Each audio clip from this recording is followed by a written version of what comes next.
Assalamualaikum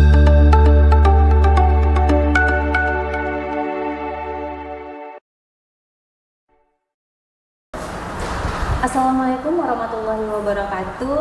Salam sejahtera untuk kita semuanya. Halo Sobat Religi, kembali lagi bersama kita dalam podcast Siniman, diskusi informatif, kinerja dan beriman. Saya Rati Nurfiani akan membantu episode spesial kali ini, yang dalam kesempatan kali ini kita akan berdiskusi dan berbincang-bincang mengenai rekrutmen petugas haji tahun 2026. Dan hari ini kita sudah kedatangan narasumber, yaitu Bapak Haji Muhammad Desi Asiska SOSI, yang merupakan Kasih Haji dan Bimas Islam Kantor Kementerian Agama Kabupaten Melawi. Bapak, bagaimana kabarnya hari ini? Alhamdulillah sehat. Iya, terima kasih ya Pak ya. Saat kita akan membuka podcast kali ini terkait tentang pendaftaran petugas haji nih Pak. Kita tahu peran petugas haji itu sangat vital dalam penyelenggaraan ibadah haji. Nah, mungkin bisa dijelaskan secara singkat apa fungsi dan tanggung jawab utama dari petugas haji dalam penyelenggaraan ibadah haji, Pak? Ya, terima kasih. Ini adalah satu pertanyaan yang mengawali podcast pada hari ini, dan itu benar sekali bahwa petugas haji itu memang punya peran yang sangat krusial, Mbak. Kalau kita buka regulasi yang secara resminya itu dalam keputusan Menteri Haji dan Umrah nomor 22 tahun 2025, petugas itu secara garis besar itu mencakupi 3 hal. Yang pertama pembinaan, yang kedua pelayanan, dan ketiga perlindungan jamaah. Tapi kalau bisa kita turunkan dalam bahasa sehari-hari, sebenarnya 3 kata itu tidak cukup untuk mewakili. Bayangkan pada satu ketika jamaah lansia yang baru tiba di luar negeri, yang tidak pernah pergi sama sekali ke luar negeri, kita bayangkan mereka pasti grogi ya, bingung, cemas, takut tersesat dan lain sebagainya, takut salah, bahkan sebagian mereka khawatir apakah ibadah mereka diterima atau tidak, kan begitu. Maka dalam kondisi itu keberadaan petugas itu menjadi sangat berarti, Mbak ya, karena mereka akan menjadi orang yang pertama yang akan ditanya oleh jamaah itu sendiri.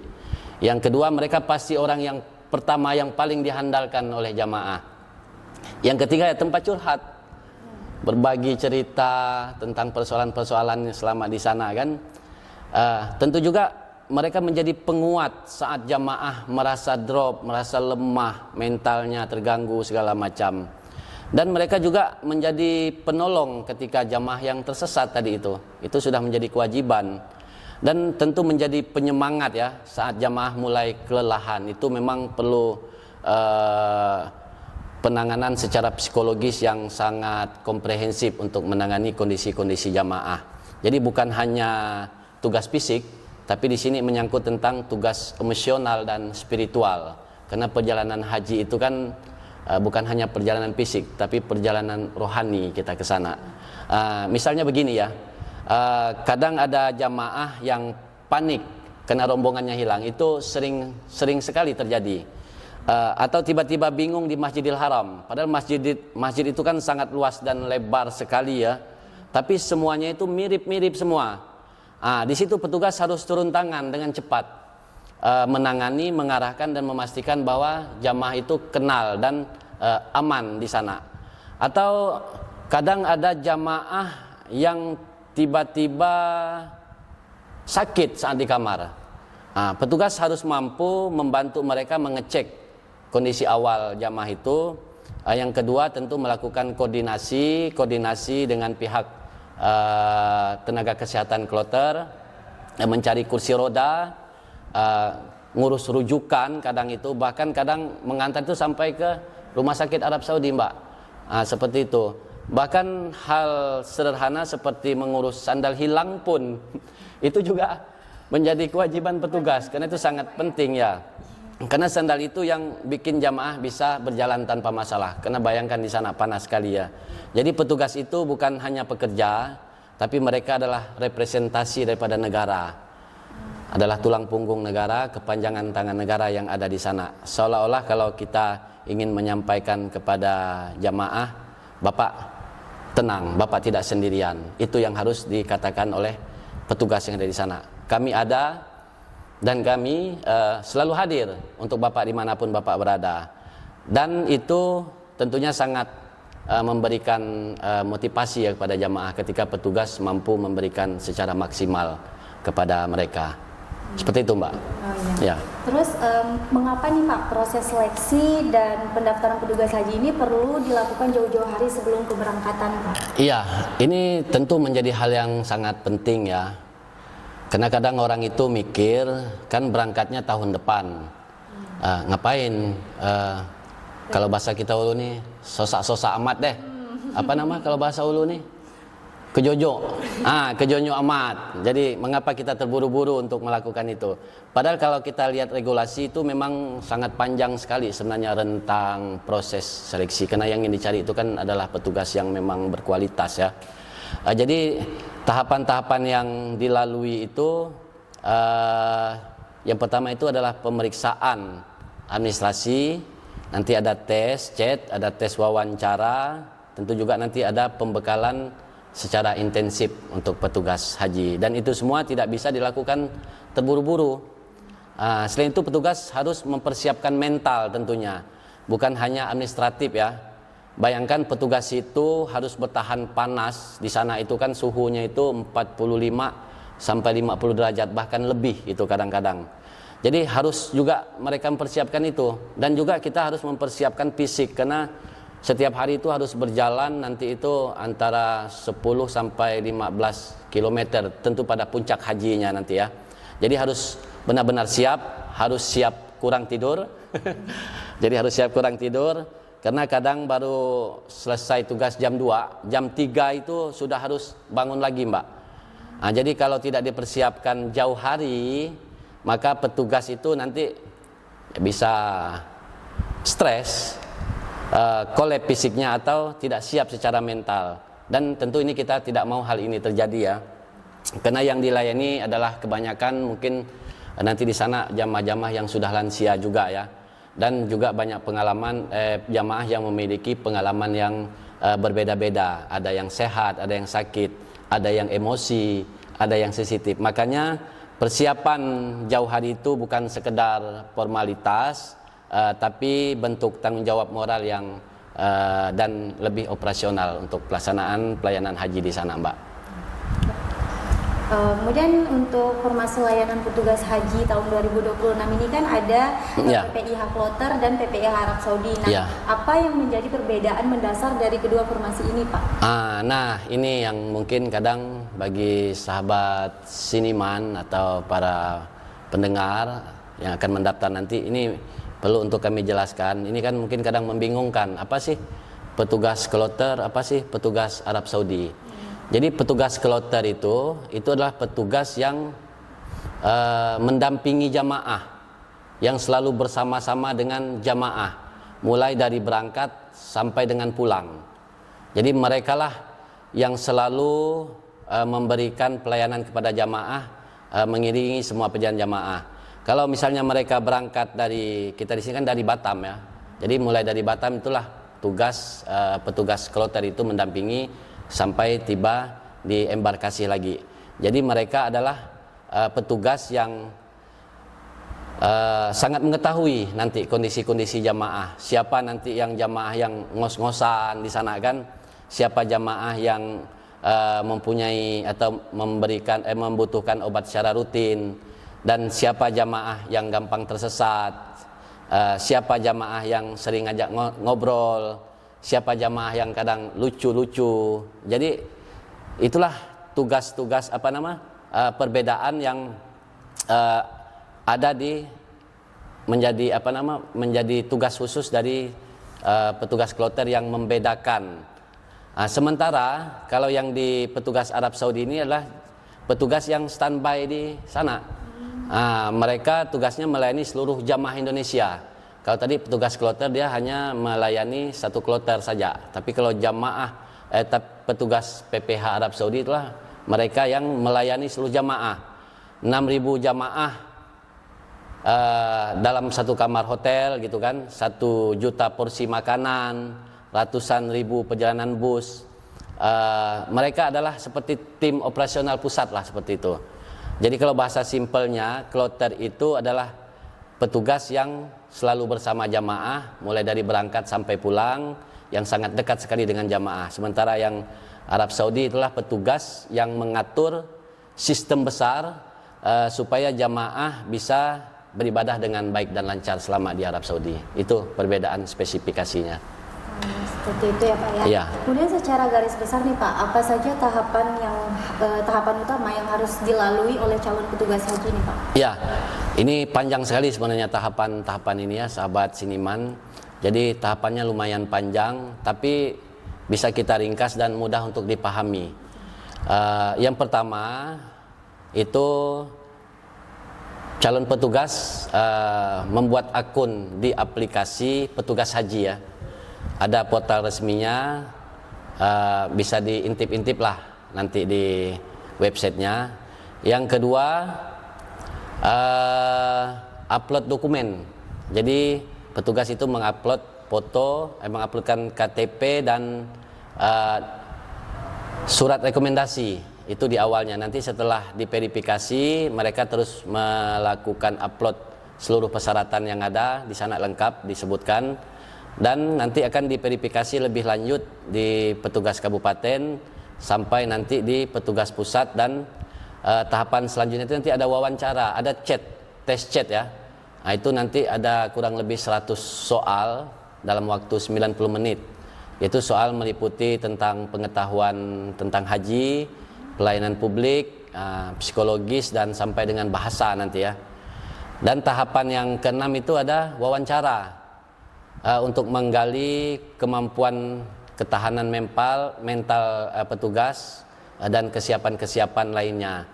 Dan nanti mungkin ada juga rekam jejak yang bisa dibuktikan melalui pengalaman. Nanti kan ada berkas-berkas surat yang misalnya mereka pegawai negeri sudah berapa lama dan seperti apa nanti perjalanan proses rekam jejak mereka, termasuk sertifikat yang menunjang. Setelah itu nanti ada pengumuman, dan dilanjutkan dengan setelah pengumuman yang dinyatakan lulus akan melaksanakan pembekalan secara intensif. Barulah mereka ditempatkan di mana, di kloter mana, atau nanti di Arab Saudi itu sebagai petugas apa di mana, dan nanti mereka diberangkatkan. Ini tentu bukan formalitas Mbak ya, ini adalah bentuk upaya pemerintah untuk benar-benar memastikan bahwa petugas itu benar-benar siap secara mental dan fisiknya. Seperti itu. Ada syarat yang wajib dipenuhi pendaftar nggak Pak? Seperti syarat-syarat spesifik seperti usia, latar belakang pendidikan atau pengalaman tertentu gitu Pak? Iya pasti. Itu adalah yang sangat menentukan juga ya, persyaratan-persyaratan untuk mengikuti ini. Jadi dalam aturan yang secara umum yang sangat mendasar menjadi syarat, yang pertama harus warga negara Indonesia, sehat jasmani dan rohani, tentu juga harus bebas dari narkoba, tidak sedang menjalani hukuman disiplin, usia nanti itu sesuai formasi, mampu mengoperasikan Android HP, dan punya sertifikat khusus untuk formasi tertentu. Tapi kalau kita jelaskan dengan lebih bahasa lebih ringkasnya, petugas itu harus pertama fisiknya ya, harus kuat berjalan jauh, kuat mental menghadapi jamaah secara psikologis, mampu berkomunikasi, dan harus kuat tahan cuaca. Nah, jadi mengenai usia tadi, ini untuk tenaga pembimbing ibadah itu di formasi itu rentang usianya itu mulai dari 35 sampai 60 tahun, dan teknis mengikuti ketentuan formasi. Dan untuk yang petugas yang menyertai jamaah seperti petugas kloter, konsumsi, itu 35 sampai 58 tahun. Itu Pak. Terus bagaimana mekanisme pendaftaran secara teknis Pak? Apakah dilakukan secara online atau bagaimana ini pendaftarannya? Iya, ini 100% online. Online ya Pak? 100%. Jadi 100% online, semuanya lewat aplikasi petugas haji sahabat Siniman ya. Jadi tujuannya apa? Yang pertama supaya cepat, transparan, semua punya hak yang sama. Tidak ada yang dipermainkan, tidak ada yang dipilah-pilih. Jadi semuanya 100% lewat aplikasi. Kompetensi seperti apa nih Pak yang menjadi fokus utama dalam rekrutmen petugas haji tahun 2020 ini? Untuk kompetensi ini sendiri sebenarnya sangat banyak ya, tapi bisa kita buat semacam satu ringkasan. Yang pertama itu kemampuan berkomunikasi. Jadi kompetensi untuk berkomunikasi itu nanti kan ada diminta juga kemampuan berbahasa Arabnya kan. Yang kedua kemampuan manajemen stres. Ini tentu petugas itu harus mampu menenangkan jamaah dalam segala situasi. Ini adalah kompetensi-kompetensi yang memang harus dimiliki secara umum, secara khusus oleh jamaah, oleh petugas. Yang ketiga itu harus mampu menguasai SOP, tahu standar operasional prosedur penanganan jamaah itu seperti apa. Yang sangat penting juga harus memiliki jiwa pelayanan, jiwa melayani jamaah itu harus tinggi ya. Itu harus dimiliki dan memiliki kemampuan kerja sama tim dan kemampuan teknis sesuai dengan formasi yang mereka pilih. Jadi yang penting adalah sikap sabar dan empati. Ini pengalaman-pengalaman kita yang sudah-sudah ya. Karena petugas haji itu kerjanya dengan manusia yang kondisinya kadang jamaah itu lelah, bingung, lapar, sensitif, bahkan emosional. Jadi petugas itu harus bisa tersenyum saat jamaah capek dan sabar saat ditegur dan tetap sopan lah tentunya. Karena di sana situasinya sangat berbeda ya dengan di sini. Jadi itu kompetensi yang secara dasar harus dimiliki oleh petugas. Tadi kan Bapak bilang terkait kemampuan bahasa Arab nih Pak. Ya. Nah, itu seberapa penting sih Pak kemampuan bahasa Arab atau bahasa asing lainnya seperti bahasa Inggris itu? Nah, terus bagaimana kemampuan ini akan diuji oleh petugas haji itu? Ya. Jadi bahasa Arab itu sangat penting ya karena kita nanti bertugasnya di Arab sana kan. Ya. Terutama untuk petugas yang memang bertugas di Arab Saudi yang memang menjadi petugas di sana kan. Itu nanti akan diuji Mbak, kemampuan mereka itu akan diuji lewat chat juga. Karena nanti ada soal-soalnya juga kan yang bertanya tentang menggunakan bahasa Arabnya. Dan nanti ada wawancara juga. Dalam wawancara yang mungkin akan ditanya juga dengan bahasa Arab juga. Dan nanti tentu rekam jejak mereka juga kan. Pernah enggak bertugas di sana atau pernah sebagai apa. Jadi itu termasuk adalah upaya untuk mengetahui kemampuan petugas itu. Tapi tidak harus fasih ya. Minimal bisa berkomunikasi dasar kan. Mungkin bisa bertanya kalau jamaah nih nyasar, ini bahasa Arabnya bertanyanya seperti apa gitu kan, atau menjelaskan kondisi jamaah kepada petugas-petugas dan negosiasi-negosiasi kecil dengan petugas-petugas dengan orang-orang Arab. Karena kadang kan ada jamaah minta antar belanja atau jamaah punya masalah yang ketemu kadang dengan orang-orang Arab di sana. Jadi harus minimal ada kemampuan dasar lah, tidak harus fasih. Iya.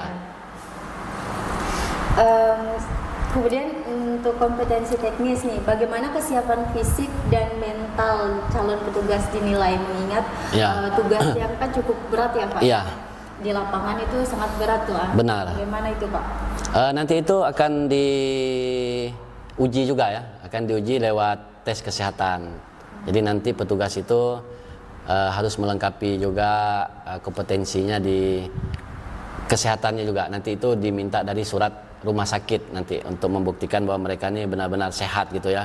Yang kedua itu nanti ada tes narkoba. Tentu ini kalau di sana kita mengutus jamaah atau petugas yang terkena narkoba ini bagaimana nanti menangani jamaahnya kan.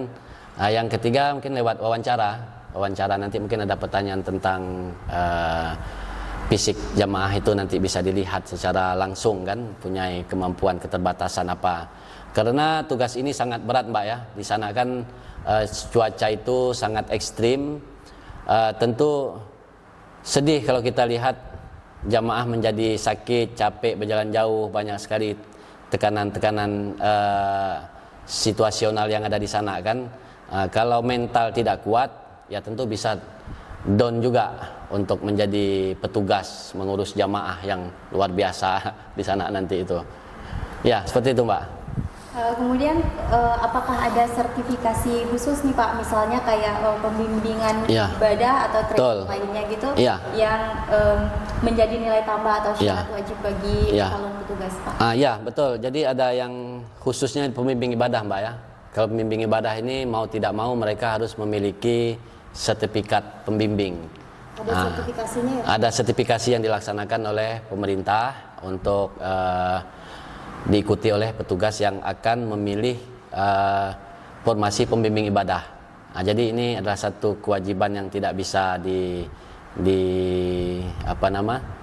dielak, harus punya mereka. Itu yang menjadi sertifikat dan itu nanti akan memiliki nilai tambah juga untuk ini. Jadi itu yang sangat wajib khusus untuk pembimbing ibadah. Kalau yang lain itu hanya administrasi saja. Cuma ini secara khusus pembimbing ibadah ini yang harus bersertifikasi. Kemudian bisa dijelaskan mungkin secara singkat mengenai tahapan seleksi yang harus dilalui seperti seleksi administrasinya, kompetensi berbasis CAT-nya, wawancara hingga pembinaannya Pak. Tahapan-tahapannya nanti begini bisa dijelaskan. Jadi ketika sudah membuka website itu kan nanti ada tutorialnya ya. Ada video tutorial untuk para petugas, calon petugas. Jadi di sana nanti yang pertama mereka harus membuat akun. Membuat akun dan memberikan nomor WA, WhatsApp ya. Dan itu tidak boleh WhatsApp bisnis. Jadi yang reguler biasa. Jadi setelah mereka mengisi dua itu nanti mereka akan mendapatkan notifikasi dari petugas. Setelah itu barulah mereka masuk ke tahap berikutnya, yaitu dalam pendaftaran itu mereka mengupload nomor NIK dan surat persetujuan atasan. Setelah dua itu ada, akan diverifikasi oleh petugas dan selanjutnya mereka mengupload dokumen-dokumen persyaratan sesuai dengan formasi. Itu di tahap administrasi pendaftaran. Setelah itu nanti ada jadwal selanjutnya, itu pelaksanaan chatnya. Pelaksanaan chat, setelah itu nanti ada dua tahap, ada chat di tingkat kabupaten. Nanti setelah lulus itu diambil satu orang nilai tertinggi di setiap formasi di setiap kabupaten, itu yang akan diusulkan ke provinsi. Nanti di provinsi dengan jadwal tersendiri itu akan melaksanakan chat lagi dengan wawancara. Setelah itu akan diumumkan dan siapa yang lulus akan mengikuti pembekalan. Itu tahapan-tahapannya. Pembinaan gitu ya. Kemudian untuk petugas yang pernah bertugas sebelumnya nih Pak, apakah ada jalur khusus, aturan berbeda atau kriteria penilaian tambahan nih Pak bagi mereka yang sudah pernah bertugas sebelumnya? Ya, kalau untuk jalur khusus tentu tidak ada ya. Tidak ada, tapi yang menjadi penilaian adalah pengalaman. Kalau mereka pernah bertugas itu nanti tentu ada sertifikat petugas atau surat-surat yang menunjukkan mereka pernah bertugas. Itu akan dihitung menjadi nilai tambah bagi mereka yang pernah menjadi petugas. Berdasarkan pengalaman Bapak kan pernah jadi petugas ya Pak ya? Pernah satu kali. Ya. Itu apa tantangan terbesar yang biasanya dihadapi petugas haji di Arab Saudi nih Pak, terutama saat puncak haji? Ya, kita tahu ya di puncak haji itu di Armina ya, Arafah, Musdalifah, Mina ya. Jadi di sana itu petugas memang tantangannya itu karena kita tidak ada kendaraan. Jadi semua itu harus dilakukan dengan jalan kaki. Kecuali saat dari Mekah menuju Arafah itu kita diantar, tapi diantarnya itu juga tidak sampai ke tenda, itu masih harus berjalan lagi. Nanti dari Arafah juga akan diantar ke Musdalifah, dari Musdalifah diantar ke Mina. Jadi perjalanan itu lumayan jauh. Jadi itu tantangan-tantangan di dalam proses perjalanan di Armina itulah, karena jamaah yang sangat luar biasa didorong dalam satu waktu untuk menempati satu tempat dan bergeser ke tempat lain juga dengan jumlah yang sangat besar. Jadi itu tantangan-tantangan yang memang perlu kepiawaian ya dari petugas itu sendiri. Karena di sana banyak hal. Jadi pertama, jamaah-jamaah lansia ini yang harus selalu didampingi. Itu yang sangat penting. Dan harus tahan fisik. Tantangan itu cuacanya panas. Jadi tahan fisik dari sekarang tuh bolehlah mulai melakukan persiapan-persiapan. Dan tentu di sana kita jangan sampai kurang koordinasi. Jadi harus tantangan selanjutnya itu memang kalau kita tidak bisa berkoordinasi, kadang semua itu serba cepat. Jadi harus cepat untuk melakukan koordinasi. Dan tentu banyak jamaah yang stres juga di sana, Mbak. Karena beda kalau kita tinggal di hotel. Kalau di sana itu kan tinggalnya di tenda. Tempatnya sempit, kadang WC-nya juga ngantri juga panjang. Jadi jamaah itu stres. Jadi memang tantangan bagi petugas itu memang bagaimana memberikan ketenangan dengan jamaah. Dan tentu juga kadang kita membantu evakuasi jamaah yang sakit, yang pingsan segala macam itu. Itu di Armina itulah, di puncak haji itulah nanti tantangan yang sangat besar bagi para petugasnya. Ya. Terus bagaimana nih Pak tips dari Bapak misalnya nih ya untuk calon petugas yang ingin mendaftar untuk mempersiapkan dirinya dari sekarang nih Pak, terutama untuk memastikan kesehatan fisik dan mentalnya untuk tetap prima nih. Ya tentu ya untuk fisik dan mental ini selain tadi perlu mempersiapkan administrasi tentang administrasi yang dah ada dan mengisi soal-soal itu kan perlu banyak membaca pertama ya. Membaca regulasi, membaca ketentuan-ketentuan tentang haji, itu yang pertama. Tapi kalau khusus untuk persiapan mental dan fisik ini, ya mulai dari sekarang itu sudah harus rutin nih.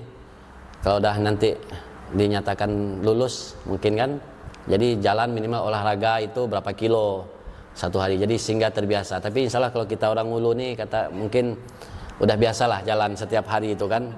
Yang kedua, SOP itu sendiri memang harus sangat dipahami bagaimana penanganan jamaah saat di embarkasi, saat di pesawat, saat di Madinah atau Mekah.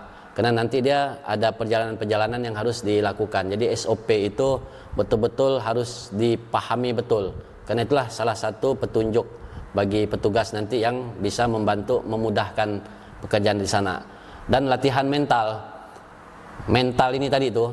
Jadi bukan hanya fisik tadi, tapi mental supaya kita sabar, tidak mudah marah, ya mudah tersenyum. Itu dari sekarang sudah mulai dilatih itu. Jadi dilatih, mungkin cari persoalan-persoalan yang kira-kira mendatangkan permasalahan, itu bagaimana kita mampu menyikapi itu. Jadi sekarang tuh sudah mulai dilatih berkumpul dengan orang ramai, berdiskusi, kita berkomunikasi dengan orang, itu sudah harus dimulai dengan kesadaran itulah. Dan yang terakhir mungkin ya pola makan itu dah mulai dijaga juga ya, karena nanti sampai di sana itu katir mah apa segala macam itu kan menjadi satu problem juga. Jadi itu pesan kita tentunya kepada para petugas yang ingin mendaftar. Apa harapan pemerintah terhadap kualitas dan integritas petugas haji yang akan dipilih untuk tahun 2025? Ya, yang pertama sesuai dengan komitmen Menteri Agama ya. Jadi untuk petugas tahun ini tidak ada yang bermasalah, baik dari administrasinya, dari fisiknya, dari mentalnya, sampai dengan kedisiplinannya. Jadi dibutuhkan memang di sini pemerintah berharap itu petugas yang hadir di tahun 2026 ini adalah petugas yang memiliki mental, sikap yang baik gitu ya. Harus jujur lah yang pertama. Pertama harus memiliki sifat kejujuran, keikhlasan, sabar, profesional dan mampu melayani dengan hati. Jadi itu yang menjadi hal yang sangat penting sekali, yang sangat diharapkan oleh pemerintah untuk melayani jamaah. Itu Mbak. Ada pesan nggak Pak nih kepada masyarakat yang minat untuk mendaftar sebagai petugas haji? Pesan dari Bapak? Ya pasti, seperti tadi yang telah saya sampaikan, siapkan niat untuk menjadi petugas. Karena dari niat inilah nanti kita bisa melakukan banyak hal gitu kan. Dan fisik tadi, fisik, dan juga jangan ragu karena ini tugas mulia ya. Jadi jangan ragu, pasti semua akan Allah berikan kemudahan kalau memang kita diberikan kesempatan untuk di sana. Itu pesan untuk para pendaftarnya. Jika ada calon yang masih ragu-ragu nih untuk mendaftar, apa satu alasan kuat yang bisa meyakinkan mereka untuk tetap berpartisipasi dan mengambil kesempatan? Oke. Nah, jadi ini yang sangat penting sekali ya. Jangan putus asa lah. Putus asa walaupun melihat formasinya hanya 1 atau 2 orang. Selagi itu ada kesempatan, cobalah. Karena kesempatan ini hanya 1 tahun sekali. Nah, karena siapa yang berusaha, ya usaha itu tidak akan mengkhianati hasil. Dan Allah tentu sudah punya pilihan. Kita tidak tahu, mungkin hari ini kita yang dipilih. Walaupun kita memiliki keterbatasan, tapi ketika Allah sudah memilih kita untuk melayani tamu Allah, tidak ada yang mampu menghalangi. Jadi saya menghimbau kepada kawan-kawan ASN, Kemenak, dan masyarakat umum yang memiliki persyaratan yang cukup, jangan ragu untuk mendaftar ini. Jadi inilah kesempatan, karena jarang sekali ini, hanya setahun sekali. Jadi seperti itu mungkin pesan-pesan alasan kenapa harus mendaftar sekarang, Mbak. Baik, banyak sekali ya informasi berharga yang yang kita dapatkan dari Pak Desi hari ini. Nah, untuk batas akhir pendaftarannya, Pak, itu di mana pendengar bisa mendapatkan informasi resmi terbaru terkait pendaftaran? Ya, di aplikasi haji itu sudah lengkap semua ya. Di aplikasi? Aplikasi petugas haji itu di website Haji Go ID itu. Bahkan kita juga memasukkan ke website kita di Kemenak kan, sudah ada juga kan. Jadi silakan dilihat di sana, mulai dari tahapan-tahapannya, kapan waktu pendaftarannya, sampai berakhir pendaftaran, sampai pelaksanaan chat.